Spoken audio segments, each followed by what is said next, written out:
Oh, she's sweet but a psycho, a little bit psycho. At night she's screaming, No, because by the time it times in, it's not going to start right. There's nobody in here yet. Look at that. Perfect timing. You see? Before someone comes in. Can't start before. Can't do that. Back for second with your play. You just can't help it. No, you'll play along. Let her lead you on. You'll be saying no, then saying yes, cause you're messing with your head.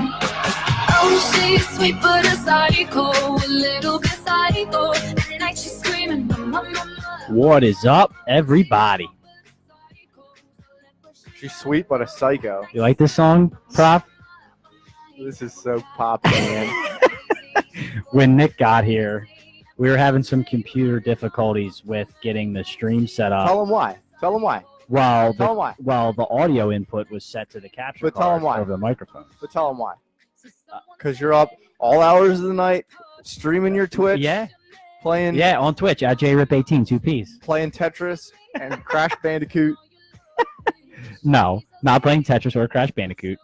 But yeah, so That's why we're late. so that's what happened. But I was playing a bunch of house music, and I was kind of like leading him on that I was going to start with that just to see if he'd get upset, like some bad house music songs. But I wanted to play that the whole time because that song's been stuck in my head all day. No, because I try not to make fun of you for your house music selection. You were not happy with that one song that I played, though. Listen, that's one song, that psycho song. That's one song that gets stuck in my head. Yeah, that's a poppy song. I see it every single day. I wake up and there's a different song stuck in my head, and I don't know how it got there. And it's not even like different genres of music that I like. Sure. It's something that I scrolled through on like Q102 or something like that I passed through. That Ellie Goulding song. Yeah, it's Been stuck in my head. which one? All her songs get stuck in my head. No, it's All her it's songs the get new stuck in one. my head. It's the newest one. I don't even know the words to it, but it gets stuck in my head. I woke up with it in my head this morning. I'd have to check it out. I'm not sure exactly which one it is. Thanks, Ross. See, Ross knows the deal with Twitch. See, that's the problem, Prof. You're just a hater. Ross knows the deal with Twitch. We're streaming, man. We're streaming. There you go. George's daughter likes the song. That's why we're doing it. All right. So it's been a while since we've gotten in front of all of you. It's been a crazy couple weeks for Nick and myself. Obviously, Nick's got the little one. I got a bunch of stuff going on. We're busy at work, but we wanted to get back in front of you.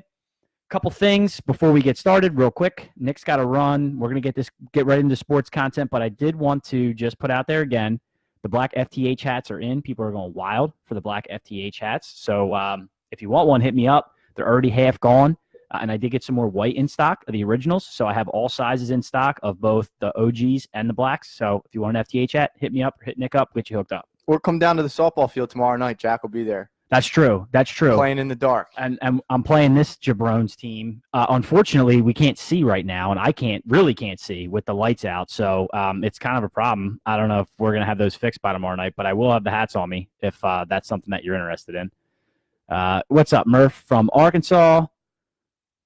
Yeah. Well, Bone. Yeah. So Bone played in that tournament with you, and I saw him at Tap House, and he almost drank all water. He drank all water. That's the biggest lie I've ever heard.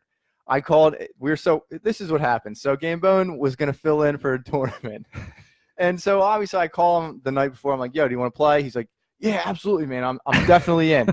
So okay, well, we start at 9:00. Be there, before 9. Get warmed up, whatever. Sure. Got there. I said, "Don't go out tonight.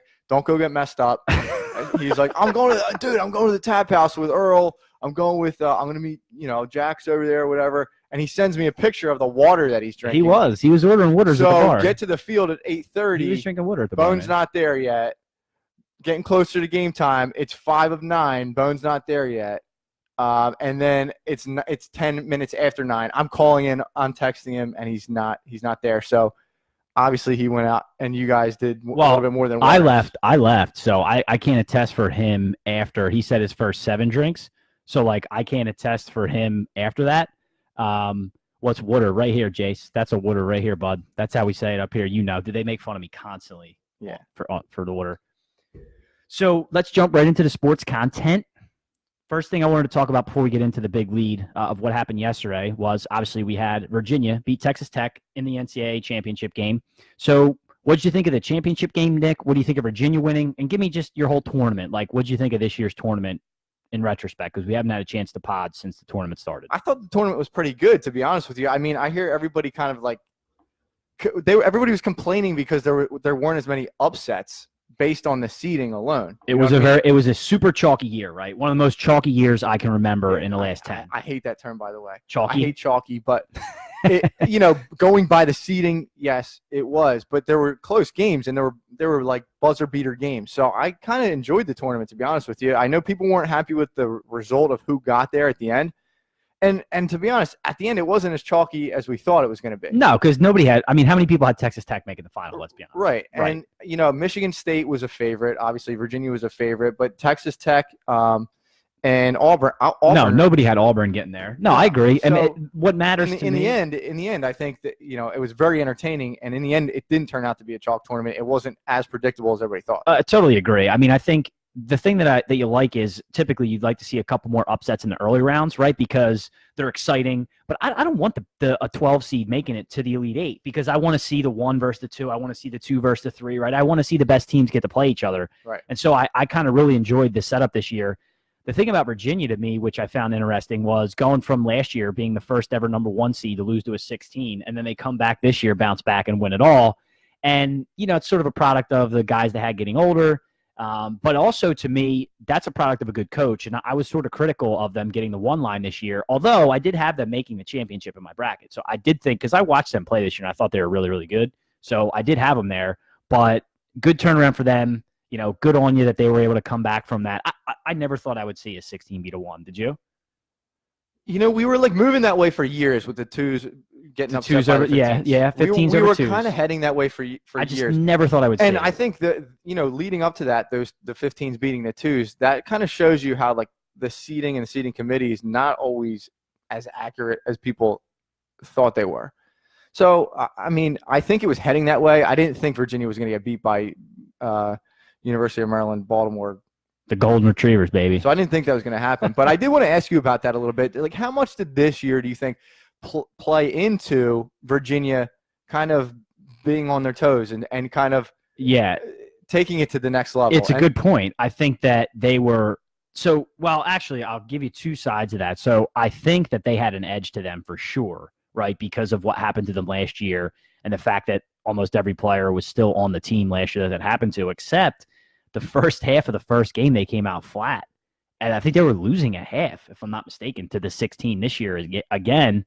And I didn't think they were going to lose because this team was much better than last year. I forget who that even was. It was like a strangely named team. I can't remember. But they ended up blowing them out, obviously, and winning the game. It's like Gardner Webb or something like that? Something like that.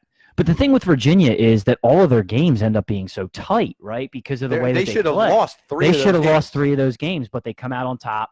Duke was sort of the same way, too. They should have lost 2 of those games, and they sort of got lucky late, but then their luck didn't hold up eventually. So, I don't know. I really enjoyed the tournament this year. I thought the games were really exciting. I kind of like a chalkier tournament. I hate the word chalky. I do like a chalkier tournament because I like to see the better teams play. Well, how about this final, though? So this final, and I know Texas Tech, and I think Virginia has a couple prospects as well.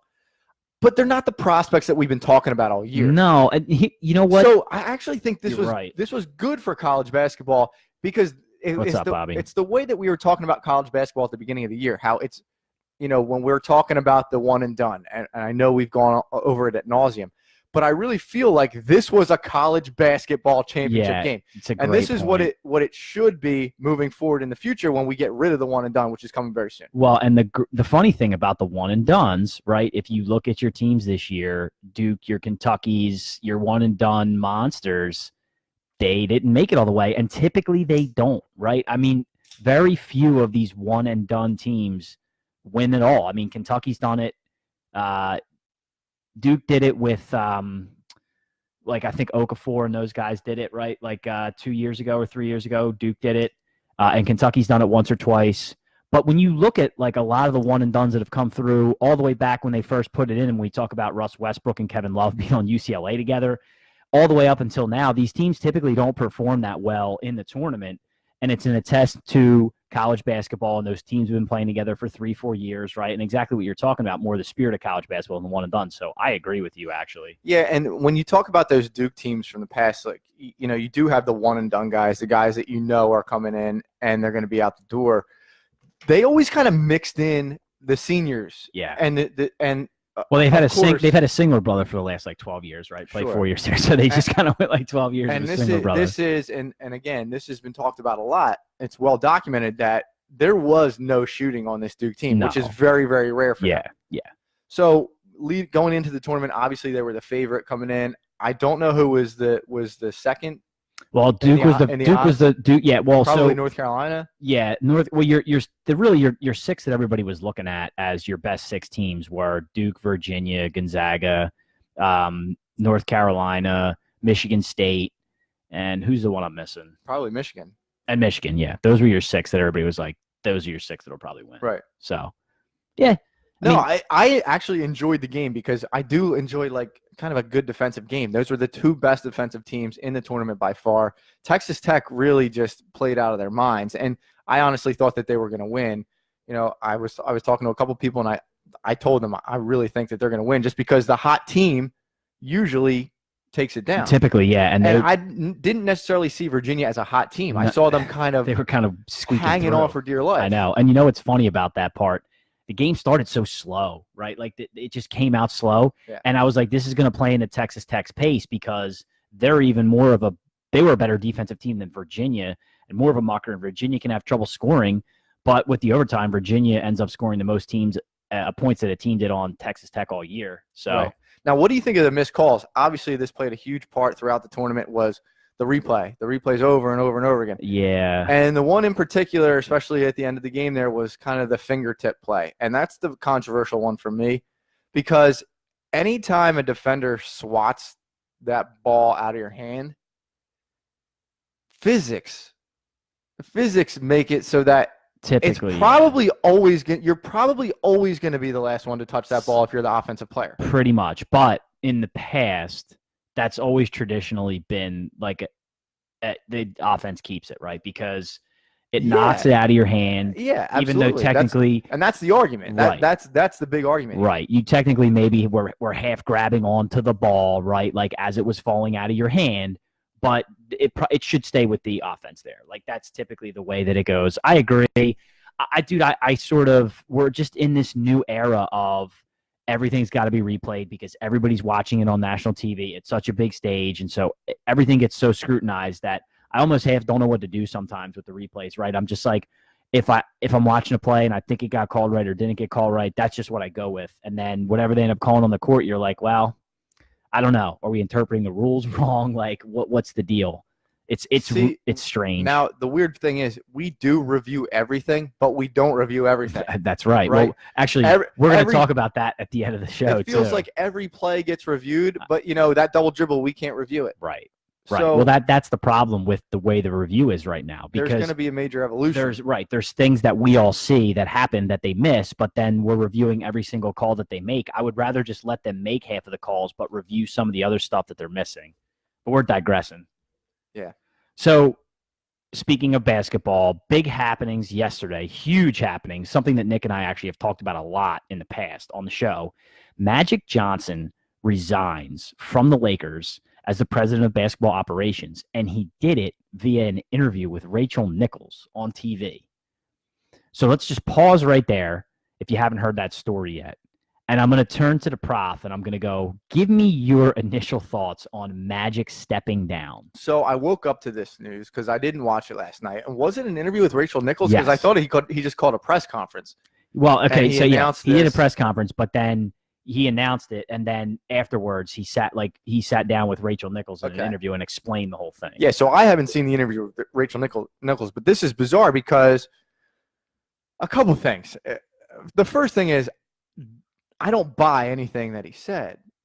Do you buy what he said in that, this isn't fun anymore. I want to go back to having fun. I do buy it, actually. Do you? Yes, and I'll tell you why. Well, go ahead. Okay. Because I don't buy it. I 100% buy it because, to me, I said this, the reason that I had such a problem with Magic being in this position and so did the NBA is the same reason it ended up that this position didn't work out for Magic. Because when Ben Simmons calls in and says, hey, Magic, I'd like to come out to LA and work out with you, and get the tour around town, now that he has to ask permission and NBA has to scrutinize it. When all these other players want to reach out to Magic and he wants to be Magic, he wants to light up the room, he wants to shake hands with everybody, he wants to talk to everybody, he can't do it because he's the president of a freaking basketball team, and it's collusion because these guys are under contract with other teams. And what Magic loves about being Magic is that he gets to talk to everybody. Everybody looks up to him. Everybody texts him. Everybody tweets him, and he can be involved. You can't do that in his position. And we talked about that 6 months ago. And he's tired of being scrutinized by the league. The league has been on him about this since all those incidents and since the incident with AD, because these guys want to talk to Magic, but they don't want to talk to Magic as the president of a team, right? They just want to talk to Magic, the former player who they idolize. Right. So part of what you say plays into why I don't buy. And part of it is because now he has the freedom to do that. And let's not act like all ties are going to be cut away from the Lakers. He can still do all those things now that you mentioned and kind of still act as an ambassador for the Lakers. Yes, but he's going to do that anyway. See, that's the thing. He was doing that as the ambassador to the Lakers before he got put as the special president of basketball operations. Let's be honest. He didn't have a damn thing to do with LeBron going there. LeBron was going there because that was part of LeBron's plan no matter what. Like, that was his deal. And so the other deals, he screwed up. What's up, Knox? The other deals, he kind of screwed up in that the deals that have been made so far, they've come out on the losing end of, and him and Pelinka have been butting heads. So I actually believe him that this hasn't been fun. This has been a terrible year for the Lakers. Now you're stuck with LeBron and a bunch of disgruntled young players who we really aren't sure who's good, who's not. And if they don't land a big-name free agency, the entire Lakers empire was going to come crashing down on Magic next season. And I think he's just like, screw it. I'm used to being Magic. When he got involved with the Dodgers, what was he doing? Walking into rooms, shaking hands, saying I'm involved, being involved enough at the surface level, but not actually diving into real deals, cap moves, all that stuff. He just wants to be the ambassador. He wants to be the guy who can do the back office handshakes and stuff, but not actually have to report for it. So that's what you're saying that he's doing. Mm-hmm. Okay, so and always has been. I thought you just said, okay, I just want to go live my life and and be Magic. No. So he's definitely going to, and that was kind of what I was talking about. It's good. This is going to be one of two things that happen. I think that's the agreement they have set up. Okay, you come and do your thing. Kind of not. You don't work for the Lakers anymore, but right? But he's Mr. Laker, right? Sure. That's Johnson. So that's going to happen. Or the second thing happened, which is they wanted to cut him loose, and they wanted him to be able to save face in front of people. It could be, and I don't really buy the whole. I lean way more toward the first one. Yeah, I don't really buy the whole well, I didn't talk to Jeannie Buss about it, and we would cry, and that whole explanation he gave to Rachel Nichols. I'm like, whatever, dude. We all know why you left, because you don't want to be reported for your actions. You don't want to have to report to the league every time a player texts you, because, dude, his phone just blows up nonstop with players all over the league, and he's tired of it. He wants to be the man. He wants to be Magic. And he can't be Magic in an official position with a team. So the NBA can't police his text messages now with Ben Simmons. He actually mentioned Ben Simmons in his press conference last night. That's right, because that really bothered him at a personal level and on a business level, because Ben's a budding superstar, and Magic wants him in his umbrella of influence, not just to point him to the right team, but for his businesses, for his commercials, right, for everything he does, because he's Magic, and Ben obviously looks up to Magic. But in that position with the Lakers, he's not allowed to do that. So you don't think that the entire fallout of that rumored trade and the Anthony Davis issue, you don't think that had anything to do with it? I think it did. I think that the fallout from that, I think that Magic doesn't like to lose, right? And he lost there. He lost everything in that deal. He lost face. The Pelicans made him look foolish by offering all the players and never intending on taking it, or what it came out afterwards saying they were never going to take any deal that the Lakers had to offer, made Magic look foolish. And again, it comes back to that whole scenario that we were just talking about. Then he's just sitting there, and by league rules, he can't reach out to AD. He can't talk to any of the other players about the deal, and now he's got a bunch of young guys on a team that he can't go down and be Magic as, right, and try and smooth them over and be Magic. He's the president of the team who just tried to trade you. So it puts him in an awkward situation where he's not used to being. He wants to be loved, man. He wants to walk into a room and have every single person in there smile and go, oh, my God, it's Magic Johnson. And right now, in his role, with the team failing and with him failing a trade and with the NBA on his ass, he can't do any of that. So let me ask you this. Where does Luke Walton fall into all this? Because his name has been thrown around, and there's different, I guess, hypotheses on what role he played. Was Magic asked to fire him and didn't want to fire? What are your opinions on that? I think that's another thing I think Magic doesn't want to have to deal with. I think that Jeannie Buss isn't sure if Luke Walton is the guy. Magic likes Luke Walton as a coach. I don't think LeBron does, and so he's stuck between Jeannie Buss, LeBron, and Luke, who he has a relationship with. So it's just another decision he didn't want to have to make. I think that Luke Walton is done as the Lakers head coach, right? We both know that because LeBron doesn't want him as the coach. He's out. This is going to be Cleveland 2.0. Exactly. So he's out. And so it's another thing I just don't think Magic wanted to have to do. He pretty much said it. Like, he didn't want to have to fire Luke Walton because he doesn't think he should be. So who comes in? And now that, if you read deeper into that, if he didn't want to fire Luke and a conflict came up, who would he really have a conflict with? LeBron. It would be Magic versus LeBron there in a power struggle because he would be the one.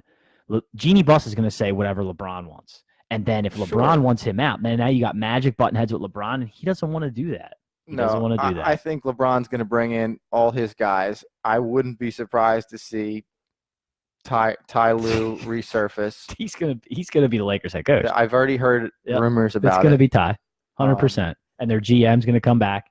The GM from there, what the hell's his name?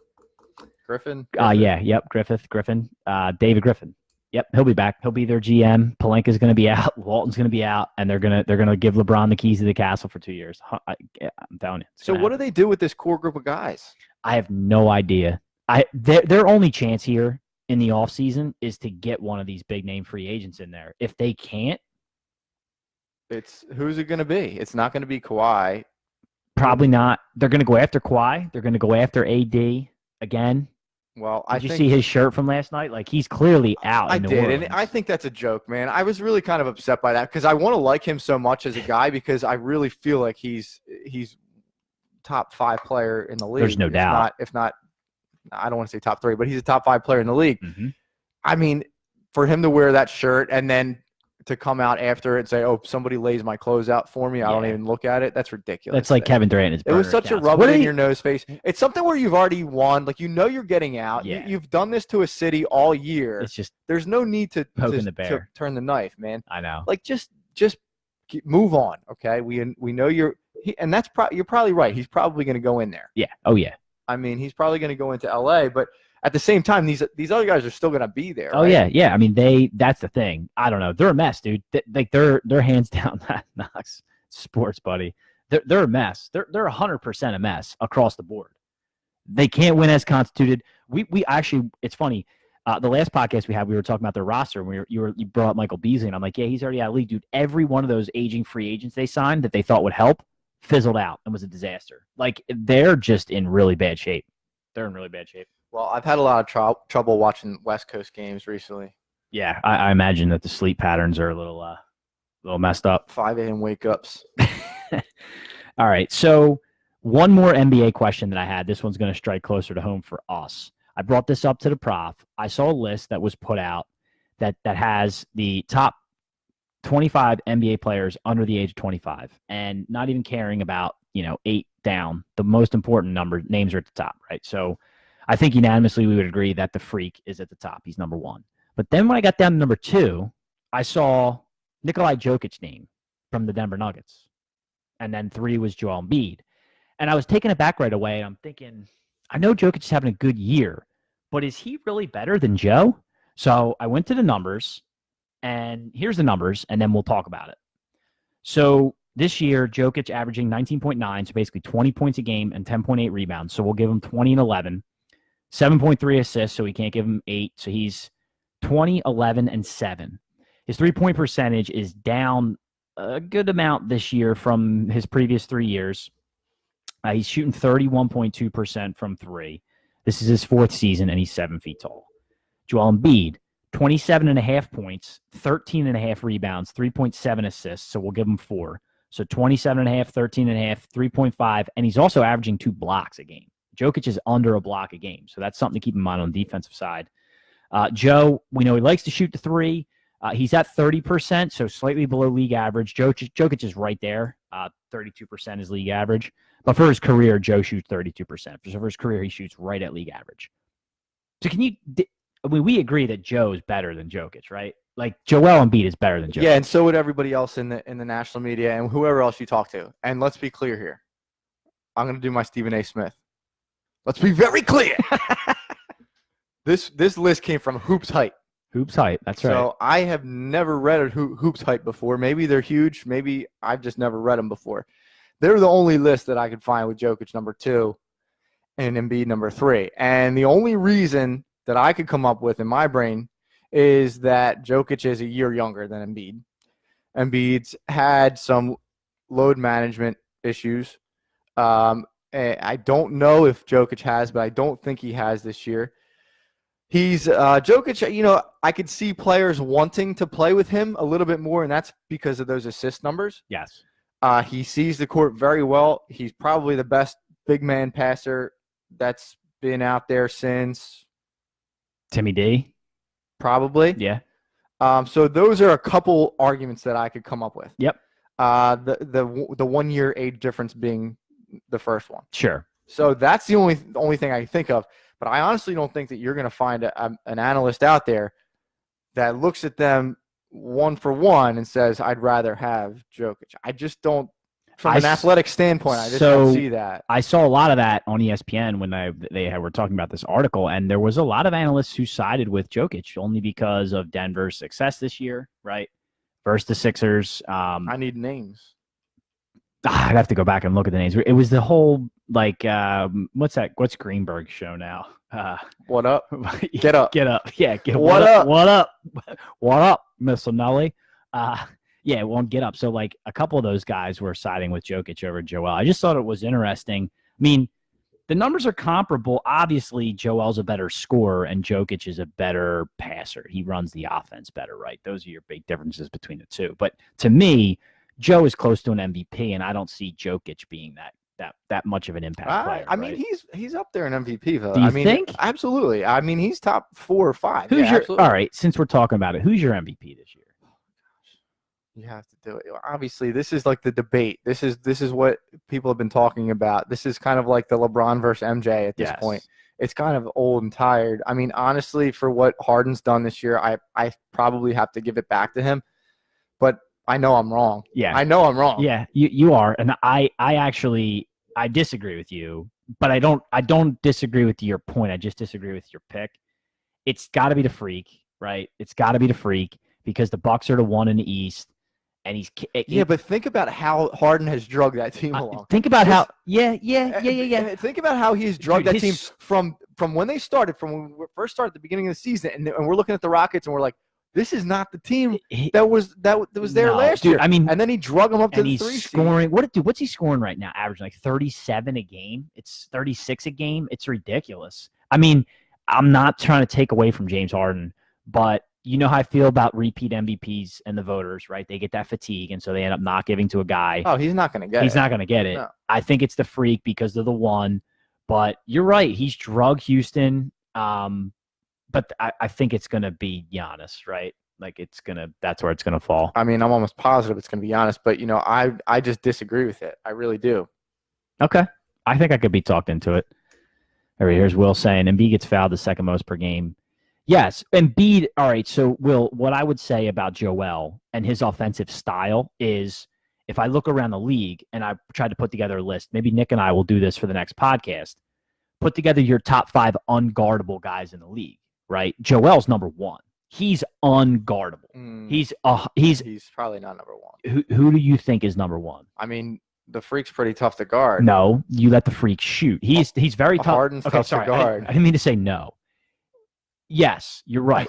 All of these guys can be guarded in a way, but Joel is a tougher cover than the Freak because the Freak shoots the 3 at 20%. How about Steph? Where's Steph fall in? Where's Kevin Durant fall in? Steph and KD are both definitely in the top 10.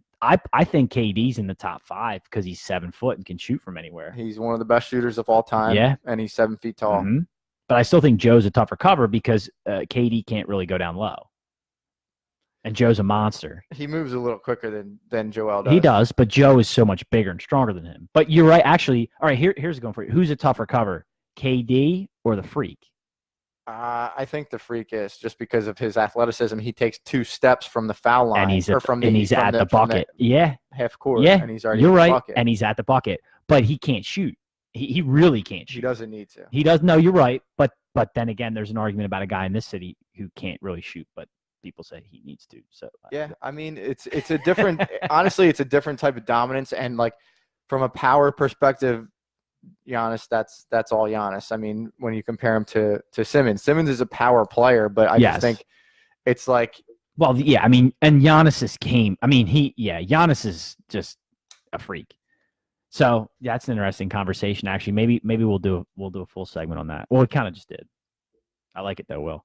All right, so moving away from basketball, some news middle of last week. Nick and I didn't get to talk about, but I really wanted to. The AAF suspends all operations and essentially just shuts down mid-season. Not essentially, they're done. I checked their website today. There's a statement up. I thought about reading it out on the air, but I didn't even want to give it the airtime play, so I'm not even going to read it. Basically, they just closed doors. I heard an interview today. The former tight end was on with the Cuz, and I wish I would have remembered the guy's name, but he was talking about the league. And when he came in, when they did the inception to the league, and they were talking about, will this league be stable? And, Charlie Ebersol just assured them that they had the finances and they had the backing and that everything would be fine and they were stable. And then all of a sudden, boom. They actually told them that they had 3 years of financing. 3 years. Guaranteed, 3 years of financing. Then all of a sudden, boom. Who was that? Doors are shut. Charlie Ebersol. No, I know, but who the guy you're talking about? It was former tight end in the league. Anthony Beck? That's correct. He's a Delco guy. I heard that today. Yeah. And it was a good interview. He's a smart guy. And he was a coach. Yes. He coached the league. Right. And he was a coach in that league. Yeah. And then they were asking, well, are you going to coach NFL? And he's like, well, it's kind of nice to only coach 4 months instead of 12 months. Sure. Right? So, but he was talking about all that stuff. And I had read about it I had it already marked up for us to talk about. So I'd read about the ins and outs. And the thing that's really bothersome for everybody right now is neither Ebersol nor Bill Polian have made a statement. And here's the real dig at this one for me. Before, when this league was starting, everybody said Bill Polian was bringing football credibility to this league, right? That was my only reasoning for being like, okay, let's watch out for this a little bit, because I mentioned him because it was kind of a joke to both of us, I think. Yes. If we look back at the old pod when we first talked about it, I mean, it's kind of a joke, but it was like, you know what, Bill Polian's part of this. That it might be legitimate. I mean, how can you not? The guy, I mean, look at his resume, and then when he was on ESPN, right? For me, and I think for you too, he gave that league legitimacy, right? Yeah, I mean, he was pretty much the only reason, because we've seen what these other leagues have done before and how quickly they've folded. And we're gonna have to go through this again next year with the XFL. Yeah, this XFL 2.0, which is going to be another thing that's going to be everybody's going to be talking about it for 2 weeks, and then after that shine wears off, this same thing is going to happen again. I agree with you. So they haven't spoken, either Ebersol or Polian have spoken out, and they can't, obviously, because legal reasons, right? There's probably so much going on right now between contracts they sign with players, TV contracts, right? So we probably won't ever hear the true story until the 30 for 30 comes out next year, right? Or something like that, with investors pulling money or whatever happened. But Nick's right. We're going to have to deal with this next year with the XFL, and you're right. It'll come out. They'll wrap some nice packaging around it. They'll put Johnny Manziel in the opening game, and it'll be cool. And then it'll fade away, and you're giving all these guys, it's almost like the replacements. You're giving guys who didn't make the league or fell out of the league a second chance only to play 1 or 2 games. I don't know. It's weird. I said this before, and I have to change the way I said it. You've heard me say this before, Prof. I said that Americans will consume football any way you put it in front of them. Draft, college football, 7-on-7 drills, like anything NFL. Look at Hard Knocks, right? So successful. They'll consume football any way you put it in front of them, but I got to rephrase it. They'll consume vested football, which is high school, college, or NFL. Outside of where your vested interests lie in football, we don't care. No, I agree 100%. I mean, that's what we talked about at the beginning of this. So I think the XFL is going to do the same thing. I don't know what the actual goal is of these leagues. You're right. The hope, I think, was to become the minor leagues of the NFL. Yes. But football is different. You can't do a minor leagues because you're getting beat up. You're getting hurt. You have guys that are aging very quickly. So I just didn't understand the end game here. Yeah, that's exactly what it was, Nick. And they talked about that, where their hope was that in 3 years of their 3-year runtime, that the NFL would look at them as an entity they would take under their wing as their minor league. And it's just never going to happen. Yeah. It's just never going to happen. Well, let me ask you a question about this, because I'm in the minority here. I really am, because I hear it all the time. Radio, TV, it doesn't matter what platform. You're right. NFL is king. They're on all the time. They're everywhere. They were talking about draft stuff today, and I understand the draft is 2 weeks away, but I'm just not there yet. I get football fatigue, which is the minority that I'm in. Do you get football fatigue? I'm kind of sick of hearing about the Eagles like third-string cornerbacks at this point. Like, I'm kind of fully in baseball season. I go with the seasons a little bit. Yeah, so I'll tell you that I don't necessarily get football fatigue per se, but speaking of the AAF, when I hear today that the Eagles signed so-and-so from the AAF, I'm like, who gives a rat's ass? Like, I'm like, dude, we're 6 months away from the start of the season. Can we play baseball? The Sixers are going into the playoffs. Yeah, like, there's a lot more yeah, stuff going on. I agree with you. I don't need to hear Ray Didinger break down the draft. 2 weeks ahead. How he grades a fourth-round lineman. Yeah, dude, I'll get enough breakdown of the draft the day before the draft, right? Or during the draft. I don't need it 2 weeks ahead. Even give me a week. Yes. But, like, in the middle of, with the Phillies game last night that happened, it was a heartbreaker. Yep. With the Sixers coming into their last game, they're playing the Bulls tonight. Who knows what's going to happen tonight? Who cares what's going to happen tonight? They're probably sitting everybody. Why don't we break down those matchups? Why don't we break down the events that happened last night? Why don't we break down looking forward to the Sixers first-round opponent and the Nets, who play us very tough? Because the short answer is, and it's what we were just saying, dude, the majority of people in this country are just brainwashed by football, dude. They just live, eat, breathe, sleep football. Yeah. Dude, we have Eagles chants at Phillies games, and the Phillies are really good this year, but people just live and die their football. And it's not just the NFL, dude. They're high school football, right? They're college football. Right. It's crazy. It's crazy. So speaking of, real quick, I wanted to just touch on this. We hadn't talked about it yet, but there's rule changes that got approved in the NFL, and they're directly correlated to the Saints non-PI call. Oh, I thought it was the Virginia-Texas Tech game. No.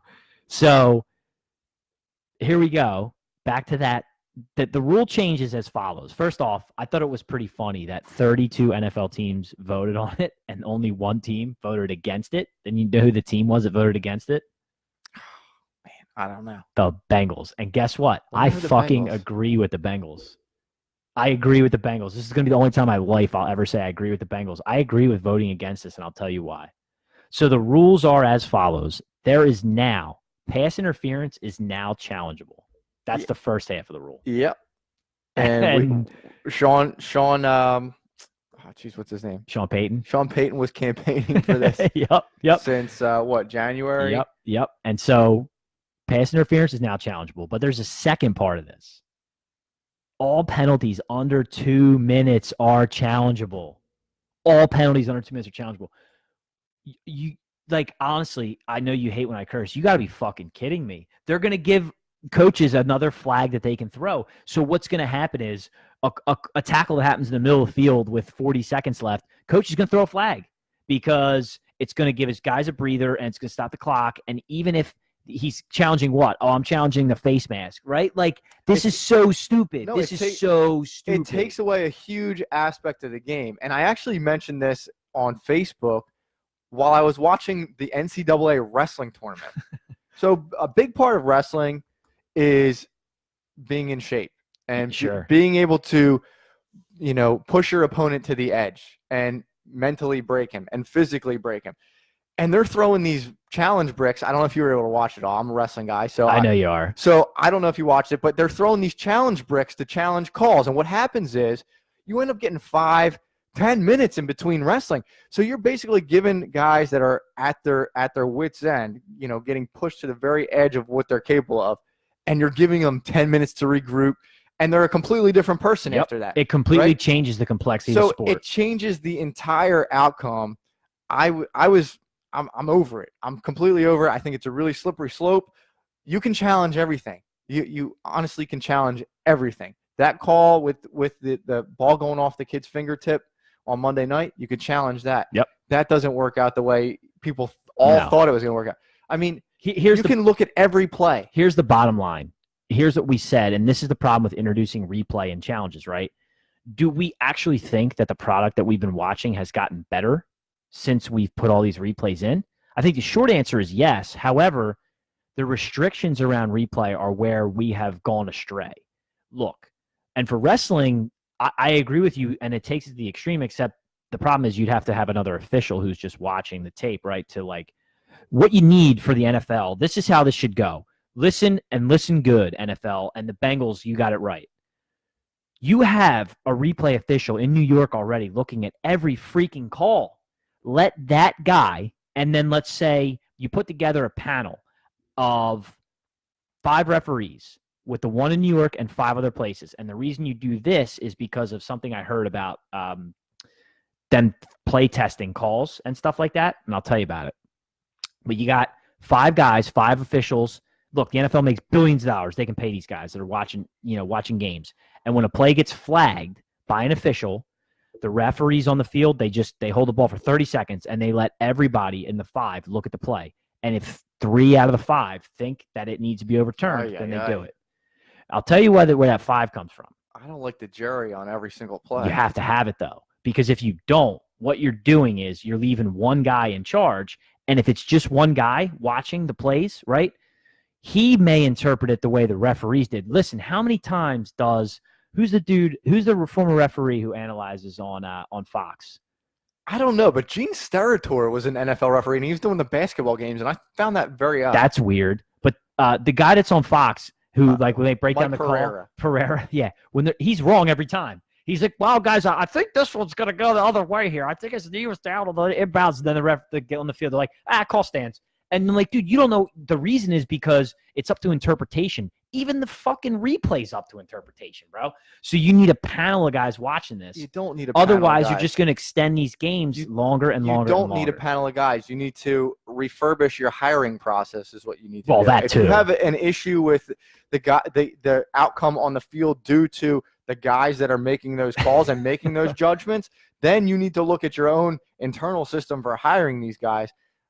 A lot of them are kind of older, to be honest with you. Well, don't you think that the introduction of replay has changed the way these guys call games?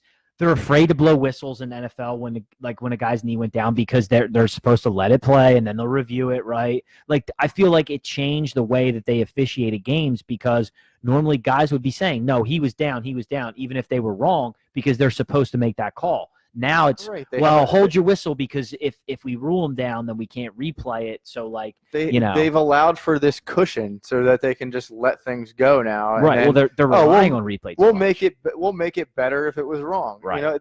Right. That's not how you do a job. No, I agree. I feel like they're relying on the replay too much.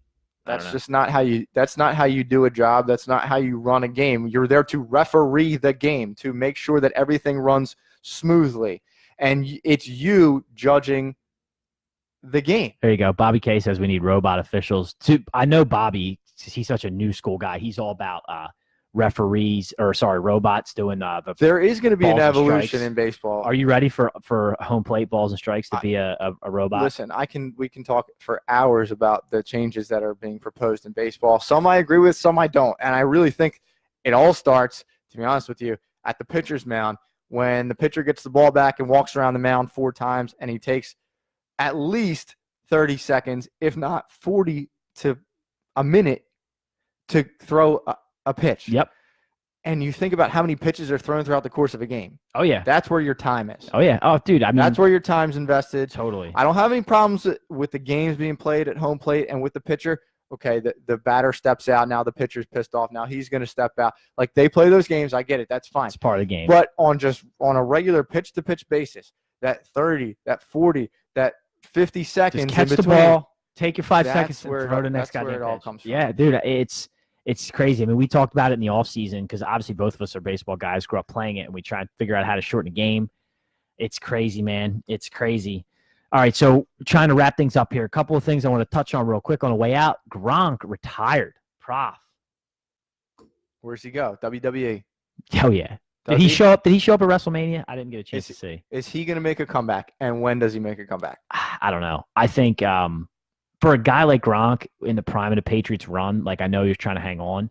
It's just, I mean, dude, he had a great 9-year career, but like, dude, that guy just took a beating. No, like he took a freaking pounding. I mean, where does he stand up for you, tight ends all time? he's the best I've ever seen. Right? To me, he's the best I've ever seen. I don't know if he's the greatest of all time, but he's the best I've ever seen play the position. What do you think? I think I might have to. I have to look at the numbers, but I honestly think I put Gonzalez slightly ahead of him. Okay, Steve Mack. Okay, thanks, Steve. He did really change the game. I mean, in terms of being an all-around. It's hard. It's hard to disagree with Gonzalez because of his longevity and his reception numbers, right? And the numbers he put together are astonishing.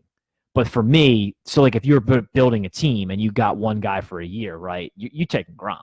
Like Gronk was unstoppable. Prime Gronk, you probably do. Yeah, like he was the best of the best. Prime Gronk, I think you do. The longevity, though, from Gonzalez' standpoint, and what he did from a receiving standpoint, I mean, he's up there, man. Yep. It's really close. Bobby likes Gronk as the GOAT. So then the other guy that retired, which is just funny, and I'm into UFC and I actually wanted to comment on this. Conor McGregor announced his retirement from UFC.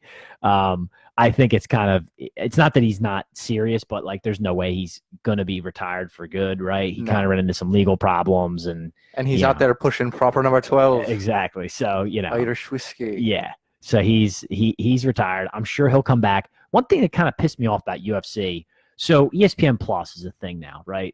Are you aware of this ESPN Plus? And I've used it. All UFC is on ESPN Plus. So do I have to pay the monthly to stream it, or can I just pay for an event? I don't know about the UFC. I just know that they run the prelims now on ESPN. And then you got to pay for the event. I haven't. Listen, Plus. I'm not plugged into the UFC like you, man. I'm really not. I just can't get into it. I mean, I think Conor's really.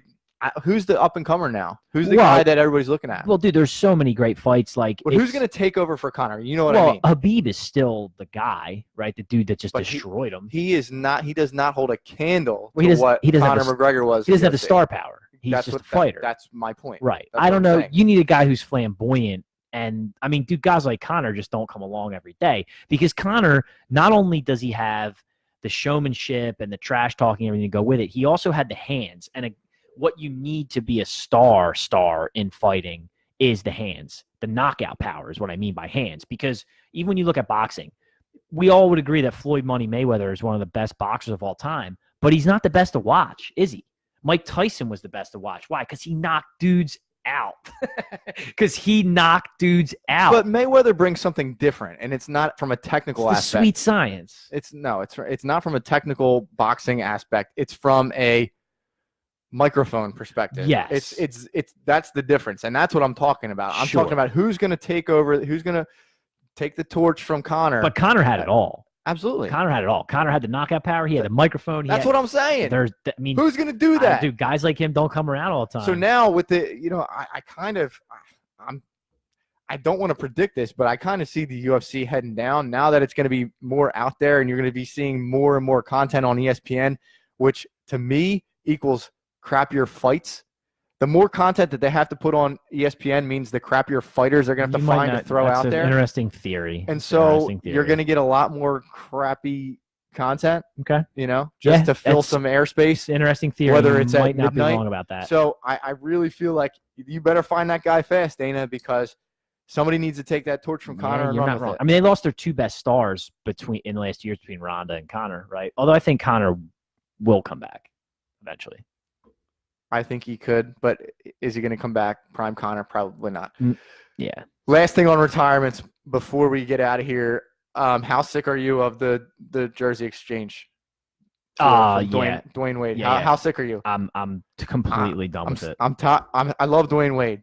I love Gabrielle Union. I'm sick of seeing both of them. I know. They're everywhere. I know. And dude, you know what actually makes me even angry about it is like everybody on ESPN was talking about. I watched that commercial and it made me cry. I didn't watch it. I saw the commercial. It's really cool. I'll watch sit here it and fucking eventually. cry over a TV commercial of a dude getting a bunch of jerseys. Like, the guy's a multimillionaire I'll probably and cry. he's retiring. Like, it's great. It's great and all, but like, I'm not gonna cry about it. I'll probably cry. I love Dirk. I love Dwayne Wade, but I'm just getting sick of it. I I'm know. getting tired of it. I'm tired of the retirement tours overall, and it hurts me to say that because one of the most recent ones, infamous, was the love of my life on the basketball court. But I'm not gonna bring. I'm not gonna throw him under the bus here. But I'm just getting tired of the retirement tours. Like I really am. It's like, dude, retire.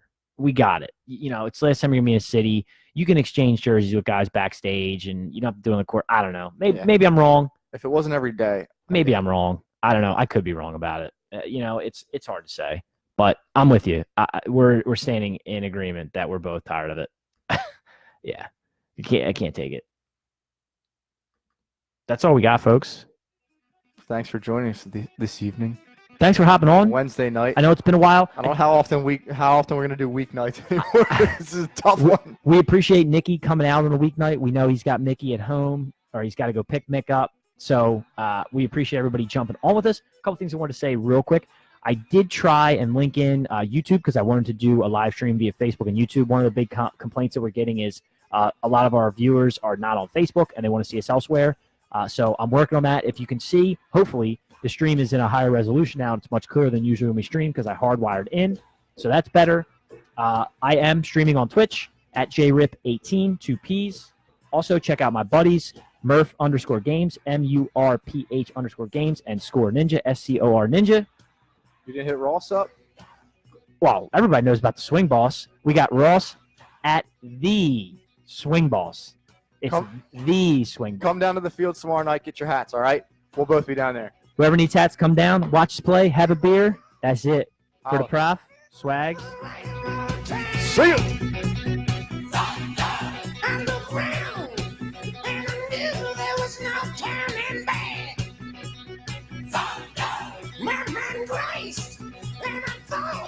What could I do? Thunder, and I knew there was no help from you.